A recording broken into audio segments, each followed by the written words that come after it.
तुलसी के ही सुंदर सुंदर पौधे वृंदावन में हैं। काय के पौधे हैं वृंदावन में सबसे ज्यादा? तुलसी के। तुलसी भगवान को बड़ी प्रिय है, और जो नित्य प्रतिदिन तुलसी माता को गोविंद के सिर पर चढ़ाता है उसे किसी भी प्रकार का अप्रत्यक्ष रूपी पाप नहीं लगता। हमारे एक मित्र कहा करते थे, तुलसी वृक्ष न जानिए गाय न जानिए ढोर, मात पिता मानव न जानिए जे तीनों नंद किशोर। तुलसी वृक्ष नहीं है, साक्षात कृष्ण का रूप है तुलसी। रोज तुलसी की सेवा करो, रोज तुलसी माता को जल चढ़ाओ। जो प्रतिदिन 11 पत्ता तुलसी के खाता है, गंगा जल खाली पेट पीता है, उसे कभी भी पेट की कोई भी बीमारी नहीं बनती है। लेकिन आदमी इतना खतरनाक है कि रूल आता है, क्या तोड़ता है, रूल आता है, आदत कुचरा कर दे तुलसी माता। हमने एक जगह से निकाला, देखो ध्यान देना, कान खोलकर सुनना। तुलसी जी के तोड़ने के 8 नियम। तुलसी जी को कैसे नहीं तोड़ना चाहिए, सुनो। तुलसी जी को कभी भी, पहला नियम है, तुलसी जी को कभी भी नाखूनों से नहीं तोड़ना चाहिए। पहले जाओ प्रणाम करो, वंदन करो। तुलसा माता तुलसायाप, काटो कोट जन्म के पाप, हमें दो बैकुंठ वास। ये प्रार्थना करो तुलसा माता से।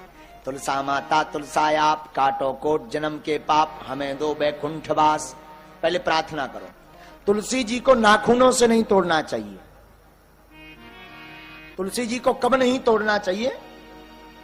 दूसरा नियम, सायंकाल बाद तुलसी जी को स्पर्श नहीं करना चाहिए। शाम के बाद स्पर्श मत करो। तीसरा, रविवार को तुलसी पत्र नहीं तोड़ना चाहिए। रविवार के दिन मत तोड़ो।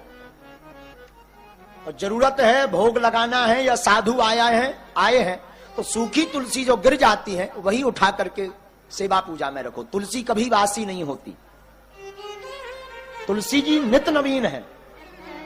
तीसरा है, रविवार को तुलसी जी को नहीं तोड़ना चाहिए। चौथा नियम, जो स्त्री तुलसी की पूजा करती है उनका सौभाग्य अखंड रहता है। जो स्त्री तुलसी जी की सेवा करती है उनका सौभाग्य अखंड रहता है और उनके घर पर सतपुत्र का जन्म होता है। इसलिए माताओं को रोज तुलसी जी की सेवा करनी चाहिए। 5वां, द्वादशी के दिन, एकादशी के एक दिन बाद भी तुलसी जी को नहीं तोड़ना चाहिए। ये 5वां नियम है।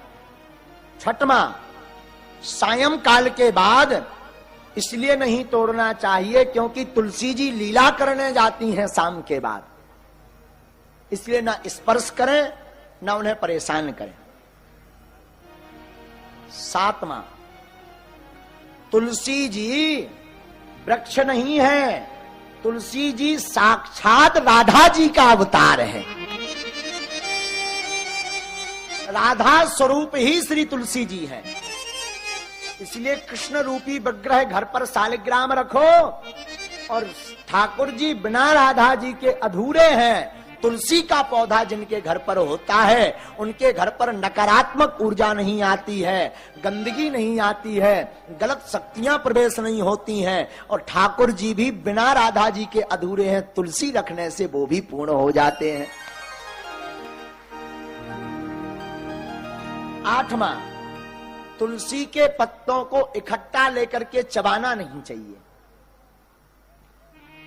पहले प्रणाम करो, फिर वंदन करो, फिर आज्ञा लो कि हे माता, कृपा प्राप्त करने के लिए हम ग्रहण कर रहे हैं।